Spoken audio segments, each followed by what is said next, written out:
इस वीडियो में हम लोग अणसूत्र का निर्धारण करेंगे। किसी यौगिक का अणसूत्र, यौगिक का अणसूत्र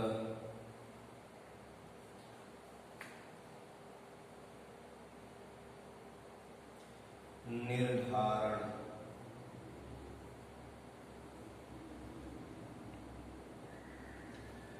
डिटर्मिनेशन ऑफ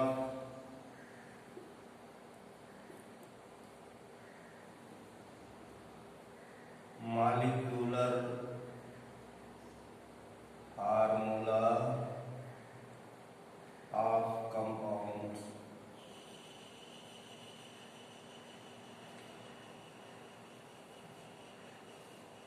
यौगिक के अणसूत्र का निर्धारण करने के लिए तत्वों का प्रतिशत संघटन ज्ञात होना आवश्यक है।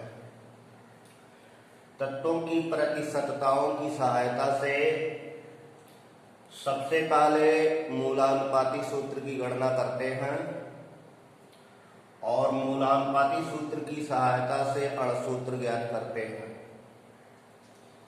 यौगिक का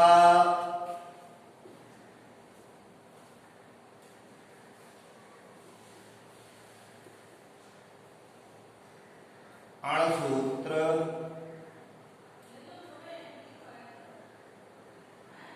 मूलानुपाती सूत्र का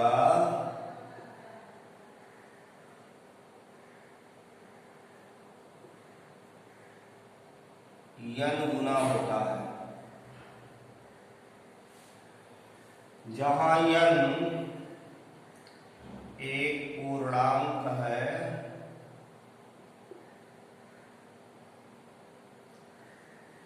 n का मान 1, 2, 3, 4 डॉट डॉट हो सकता है। इस पूर्णांक का मान ज्ञात करने के लिए यौगिक के अणुभार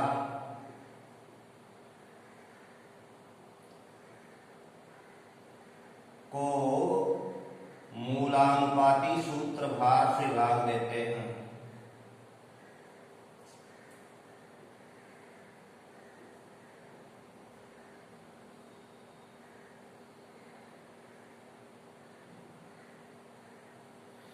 तो यौगिक का अणुभार और मूलानुपाती सूत्र भार का अनुपात पूर्णांक आता है। लगभग पूर्णांक अगर मिल गया तो भी पूर्णांक से बना लेते हैं। इस पूर्णांक से मूलानुपाती सूत्र में जितने तत्व रहेंगे सब में गुणा कर दिया जाएगा, उससे अणसूत्र मिल जाएगा। तो अणसूत्र ज्ञात करने के लिए पहले तत्वों के प्रतिशत संघटन से मूलानुपाती सूत्र ज्ञात करते हैं। मूलानुपाती सूत्र की सहायता से मूलानुपाती सूत्र भार की गणना कर लेते हैं। फिर मूलानुपाती सूत्र भार से अणुभार को भाग देकर पूर्णांक n ज्ञात करते हैं और n से मूलानुपाती सूत्र में गुणा करके अणसूत्र की गणना कर लेते हैं। जैसे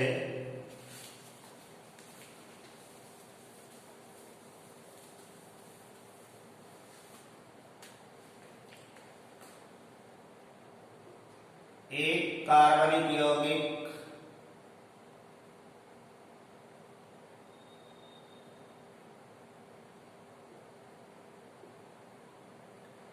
में 40% कार्बन,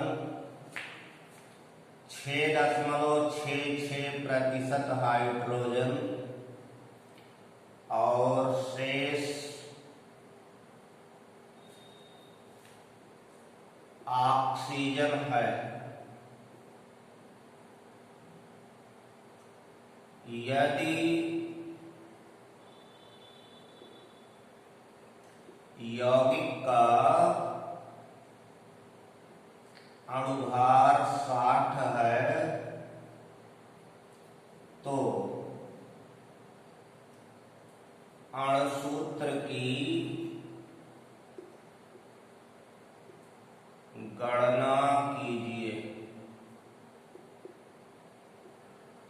एक कार्बनिक यौगिक है जिसमें 40% कार्बन, 6.66% हाइड्रोजन और शेष ऑक्सीजन है। शेष ऑक्सीजन का तात्पर्य कार्बन और हाइड्रोजन की प्रतिशतताओं को जोड़कर 100 में से घटा देंगे। घटाने पर जो आएगा वो ऑक्सीजन का प्रतिशत होगा। तो गणना इस तरह से किया जाएगा। दिया है कार्बन बराबर 40%, हाइड्रोजन बराबर 6.66%, ऑक्सीजन बराबर 100 माइनस 40 प्लस 6.66 या ऑक्सीजन बराबर 100 माइनस 46.66 या ऑक्सीजन बराबर 10 में से 6 गया 4, 9 में से 6 गया 3, 9 में से 6 गया 3, 9 में से 4 गया 5। 53.34% ऑक्सीजन उसमें है। अब इस प्रतिशत संघटन की सहायता से पहले मूलानुपाती सूत्र ज्ञात करेंगे।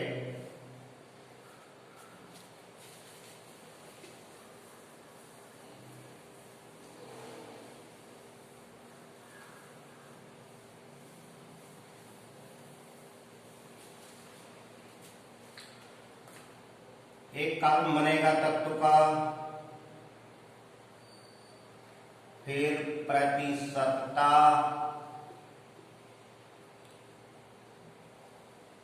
आपेक्षिक संख्या,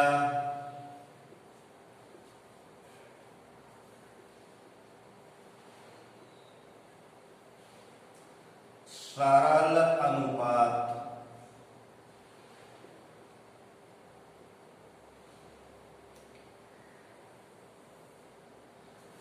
कार्बनिक यौगिक में 3 तत्व हैं, कार्बन, हाइड्रोजन, ऑक्सीजन।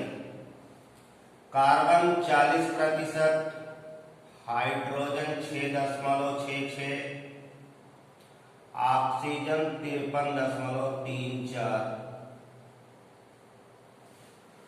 अब आपेक्षिक संख्या निकालेंगे, रिलेटिव नंबर।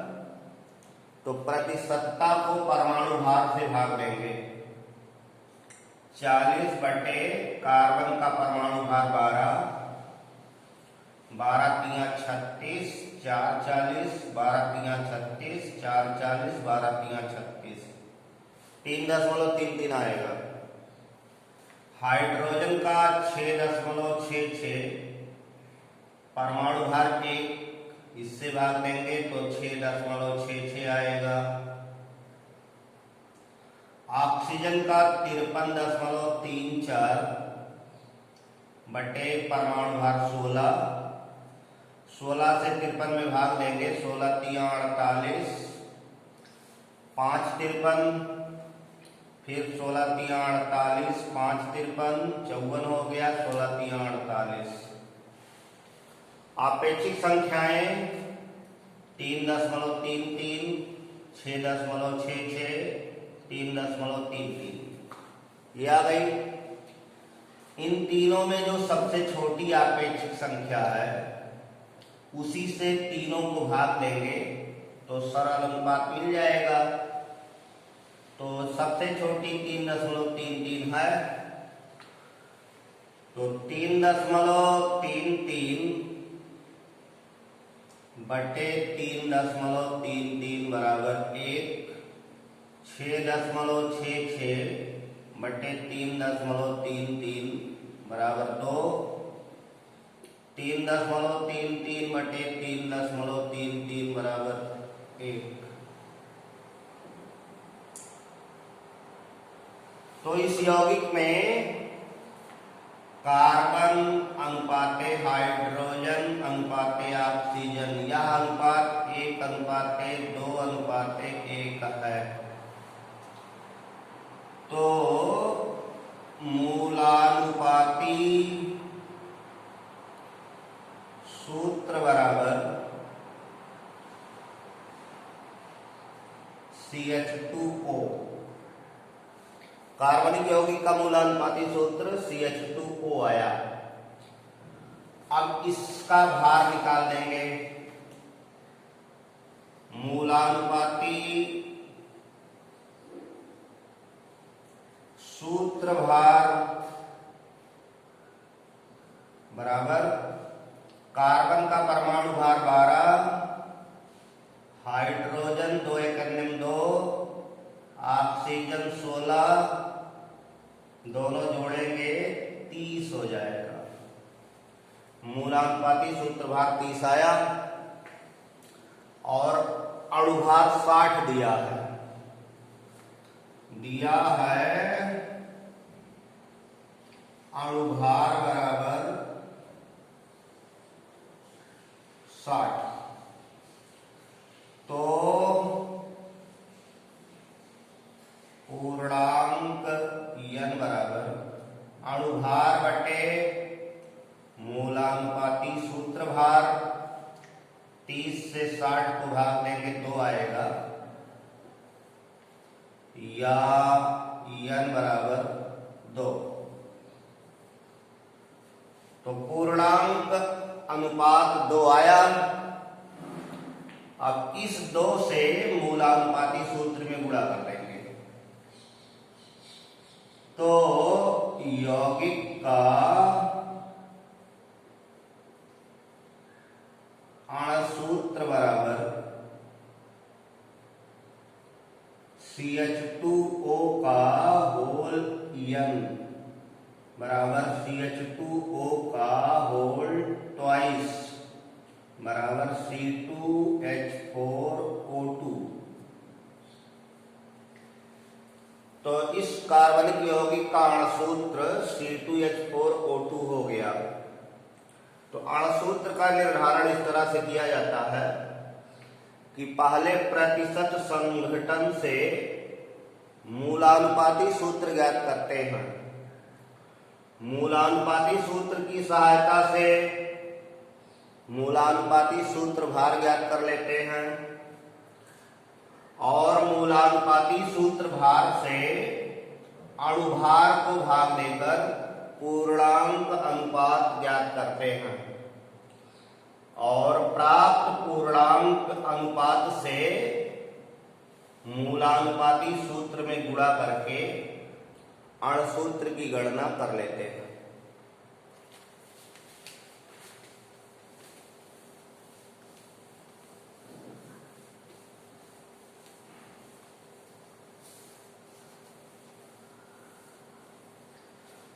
तीसरे तरह का सूत्र है संरचना सूत्र।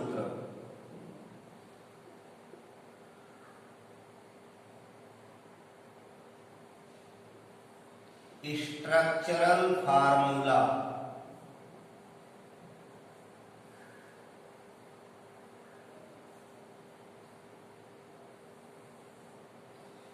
किसी यौगिक का संरचना सूत्र, स्ट्रक्चरल फार्मूला, यह सूत्र किसी यौगिक में उपस्थित परमाणुओं के जुड़ने के अनुक्रम को व्यक्त करता है। वह सूत्र जो यौगिक में उपस्थित परमाणुओं के जुड़ने के अनुक्रम को, जुड़ने के विन्यास को प्रदर्शित करता है, उसे संरचना सूत्र कहते हैं। जैसे एथिल अल्कोहल है, इसका अणसूत्र C2 अणुसूत्र C2H6O है। मतलब एथिल अल्कोहल में 2 कार्बन 6 हाइड्रोजन 1 ऑक्सीजन है। अब एथिल अल्कोहल है, अल्कोहल जाति का क्रियात्मक समूह OH होता है। तो इसमें तो OH दिख नहीं रहा है। संरचना बनाने में क्रियात्मक समूह OH रखा जाएगा और इस बात का ध्यान रखा जाएगा कि कार्बन की चारों संयोजकताएं पूर्ण हों। तो एथिल अल्कोहल का संरचना सूत्र बनाएंगे। 2 कार्बन सिंगल बॉन्ड से जोड़ दिया, अल्कोहल का क्रियात्मक समूह OH। अब कार्बन को हाइड्रोजन देकर बैलेंस ही पूरा कर देंगे। तो 1 2 3 4 2 हाइड्रोजन इनको और मिलेगा। इस कार्बन के लिए 1 बॉन्ड यहां बना है, 2 3 4 3 हाइड्रोजन इनको दे देंगे। तो इस तरह डैश लगा करके संरचना बनाई गई। तो एथिल अल्कोहल का संरचना सूत्र CH3CH2OH। अब ये डिफाइन है कि ये अल्कोहल जाति का है, इसमें फंक्शनल ग्रुप OH है। इस संरचना सूत्र को डैश संरचना सूत्र कहते हैं, क्योंकि इसमें जो सहसंयोजक बंध हैं उनको रेखा से निरूपित किया गया है, या गणित में जिसको डैश कहते हैं उससे निरूपित किया गया है। इसी को संक्षिप्त में लिख सकते हैं या CH3CH2OH, या भी एथिल अल्कोहल है, या C2H5OH, या भी एथिल अल्कोहल है। तो ये सभी संरचना सूत्र हैं। संरचना सूत्र में परमाणुओं के जुड़ने का अनुक्रम दिखाई देता है कि कौन सा परमाणु किससे किस बंध द्वारा जुड़ा हुआ है। ये पूरी जानकारी संरचना देती है। इसी प्रकार डाईमेथिल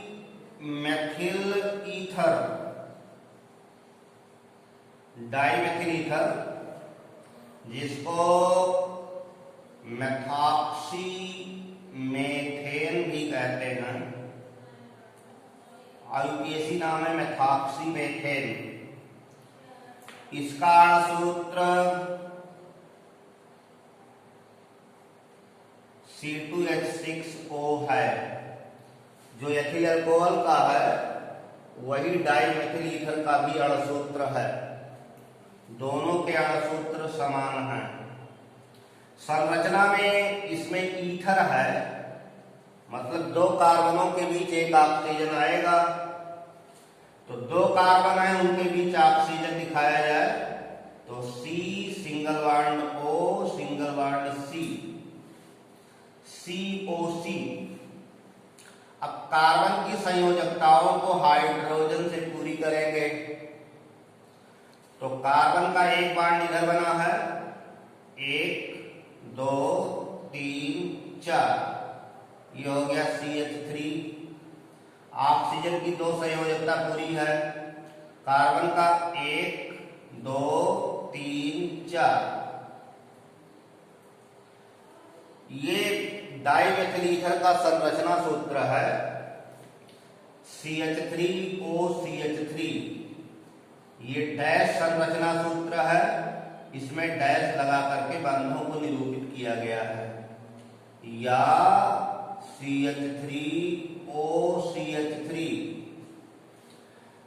तो अब ये संरचना है संक्षिप्त संरचना सूत्र और ये डैश संरचना सूत्र है। इसमें कौन परमाणु किससे और कितने बंध से जुड़ा है इसकी जानकारी मिलती है। डाईमेथिल ईथर और एथिल अल्कोहल दोनों के अणुसूत्र समान हैं, लेकिन दोनों के क्रियात्मक समूह अलग अलग हैं। ये अल्कोहल है, ये ईथर है, तो दोनों को फंक्शनल ग्रुप आइसोमर कहते हैं। दोनों क्रियात्मक समूह समवयवी कहलाते हैं।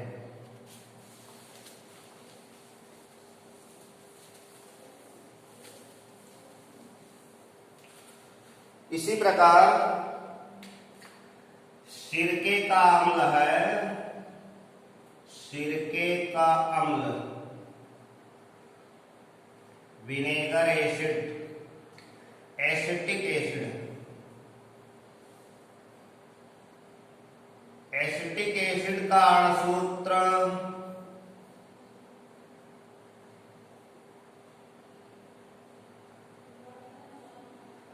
C2H4O2 है।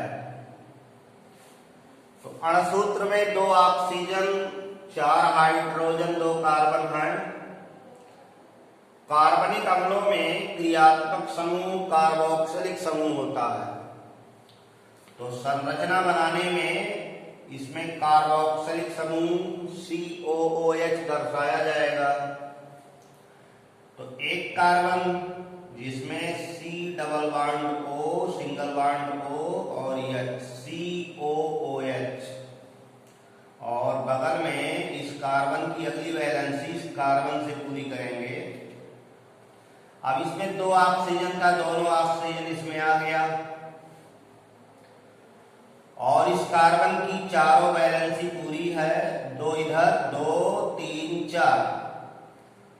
इस कार्बन की एक वैलेंसी पूरी दिख रही है, तो 3 वैलेंसियां हाइड्रोजन से पूरी करेंगे और हो जाएगा CH3COOH। ये एसिटिक अम्ल का संरचना सूत्र है, या संक्षिप्त में लिखते हैं CH3COOH, एसिटिक अम्ल। तो संरचना पूर्णतया डिफाइन करती है कि किसी यौगिक का जो सूत्र है उसमें कोई परमाणु किस प्रकार से जुड़ा है, कितने बंधों से जुड़ा है, कितने इलेक्ट्रॉन के साझे के द्वारा जुड़ा है, ये सारी जानकारी संरचना सूत्र से मिलती है। इसी प्रकार मेथिल फॉर्मेट है, मेथिल फॉर्मेट का अणुसूत्र C2H4O2 जो एसिटिक अम्ल का है वही मेथिल फॉर्मेट का है। अब इसका संरचना सूत्र बनाएंगे तो एस्टर जाति का है, फॉर्मेट एस्टर है, फॉर्मेट फॉर्मिक अम्ल का एस्टर है। फॉर्मिक अम्ल में एक कार्बन होते हैं, तो फॉर्मिक अम्ल HC डबल बॉन्ड OO। अब अम्ल का हाइड्रोजन हटा करके ये मेथिल ले आएंगे, मेथिल CH3, ये मेथिल फॉर्मेट हो गया। मेथिल फॉर्मेट आईपीसी में कहते हैं मेथिल मेथनोएट, मेथिल मेथनोएट। तो इसका अणुसूत्र एसिटिक अम्ल के अणुसूत्र के बराबर है, और दोनों में क्रियात्मक समूहों में भिन्नता है, इसलिए ये भी दोनों क्रियात्मक समूह समवयवी हैं।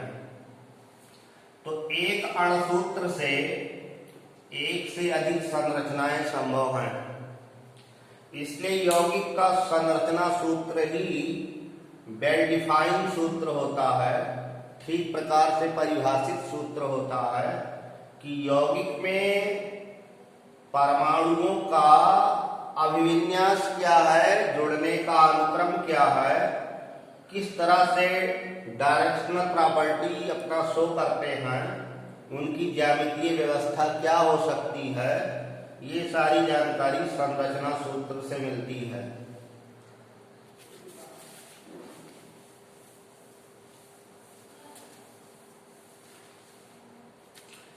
एल्डिहाइड और कीटोन,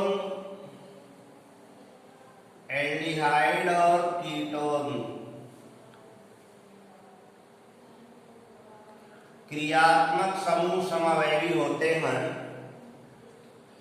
इनका अणसूत्र समान होता है।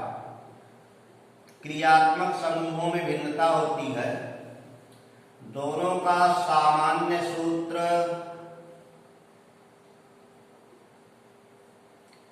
CnH2nO है। जैसे C3H6O।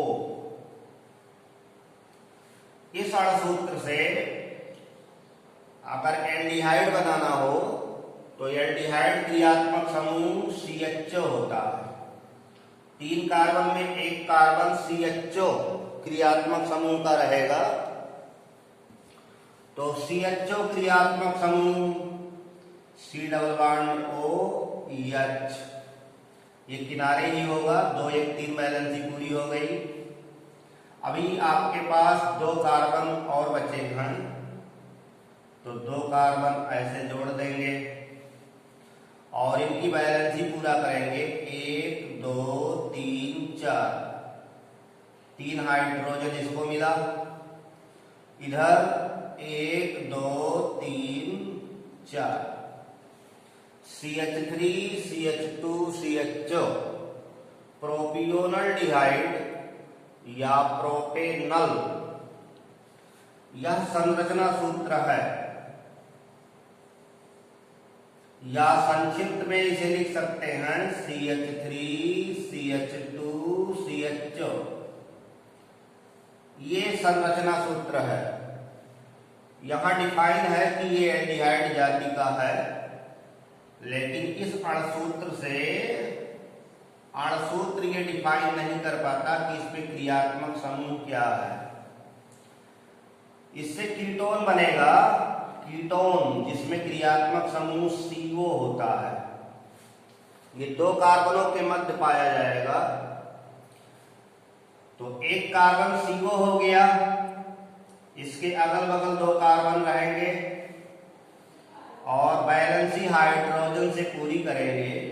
1 2 3 4, CH3 इसका पूरा करेंगे। 1 2 3 4, तो संरचना बन गई CH3CO CH3, या संक्षिप्त में लिख सकते हैं CH3CO CH3। ये एसीटोन या प्रोपेनोन कहलाता है। दोनों के अणुसूत्र समान, लेकिन दोनों के संरचना सूत्र अलग अलग हैं। संरचना सूत्र से जानकारी मिलती है कि कौन एल्डिहाइड है, कौन कीटोन है। दोनों के अणुसूत्र समान, संरचना सूत्र में भिन्नता, और वो भी क्रियात्मक समूह में भिन्नता है, इसलिए दोनों क्रियात्मक समूह समवैवी कहलाएंगे। तो इस अणुसूत्र पर, ये जो सामान्य सूत्र लिखा है, इस पर जो भी अणुसूत्र बनेगा उसमें एल्डिहाइड और कीटोन दोनों संभव होते हैं। इस बात का ध्यान रखना आवश्यक है कि कीटोन बनने के लिए कम से कम 3 कार्बन होना चाहिए। कीटोन 3 कार्बन से नीचे नहीं बनेगा। अगर इस फार्मूले पर 1 कार्बन रखा गया, n बराबर 1 रखेंगे, तो C1 यहां 1 रखेंगे, तो 2 1 2 CH2 और 1 ऑक्सीजन। इस पर केवल एल्डिहाइड बनेगा। 1 कार्बन का एल्डिहाइड, इसकी संरचना बनाना हो तो 1 कार्बन लीजिए, double bond O, single bond H, single bond H। Formaldehyde, formaldehyde है ये, जिसको IUPAC में मेथेनल कहते हैं। मेथेनल, संक्षिप्त में HCHO। तो 1 कार्बन का एल्डिहाइड बनता है, कीटोन नहीं बनता है। ऐसे अगर इसमें 2 कार्बन रखे गए, C2H4O तो C2H4O में केवल एल्डिहाइड बनेगा। एल्डिहाइड बनाने के लिए C डबल बॉन्ड OH और एक कार्बन और बचा, तो इधर लगाएंगे CH3 CHO एसिटल्डिहाइड या आईपीसी में एथेनल कहते हैं, एथेनल, या इस अणुसूत्र से बना एल्डिहाइड है जिसको संक्षिप्त में CH3CHO लिख सकते हैं। तो इस तरह संरचना सूत्र का अध्ययन होता है। इस वीडियो में हम लोग संरचना सूत्र तक अध्ययन किए और शेष अगले वीडियो में अध्ययन करेंगे। तब तक के लिए धन्यवाद।